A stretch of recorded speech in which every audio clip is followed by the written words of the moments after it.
jabatannya? Haji Ahmad Faruni, Sarjana Agama, selaku Ketua Badan Kesejahteraan Masjid Raya Al-Osmani, diamanahkan untuk mengelola dan memanajemen Masjid Raya Al-Osmani ini. Pak, ini Pak bisa diceritakan sedikit Pak. Ini kan masjid ini kan salah satu yang tertua di Kota Medan ya Pak. Benar. Ya? Itu tahun berapa dibangun Pak?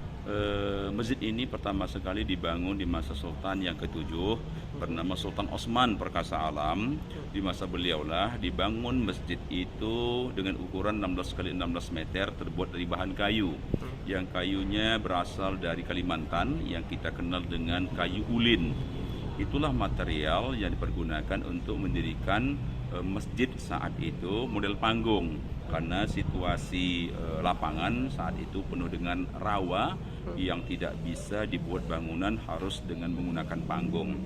Nah, tujuan Sultan Osman mendirikan bangunan yang sedemikian rupa itu adalah untuk mempererat silaturahim antara Sultan Delhi dengan rakyatnya. Kemudian tujuan yang kedua,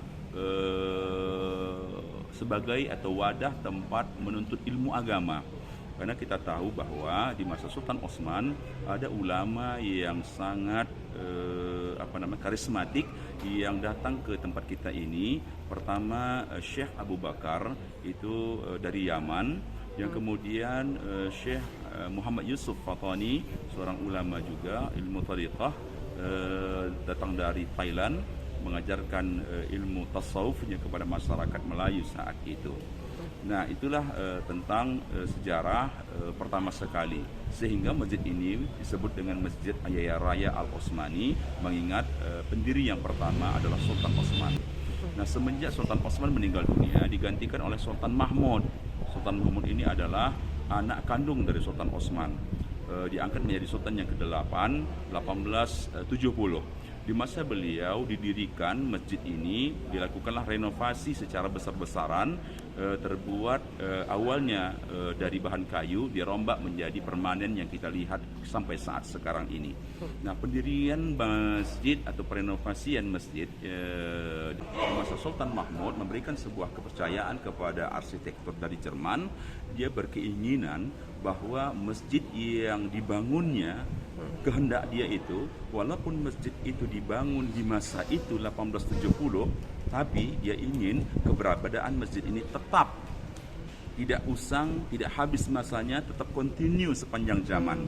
Maka dia melakukan riset, dia lakukan pantauan secara jangka waktu yang cukup lama. Akhirnya dia peroleh masjid-masjid yang sifatnya begitu menakjubkan, yang tidak bisa nanti suatu saat ketinggalan zaman. Maka dia padu itu semua, ada Eropa, ada Timur Tengah, India, dan juga Cina, serta Melayu dirinya.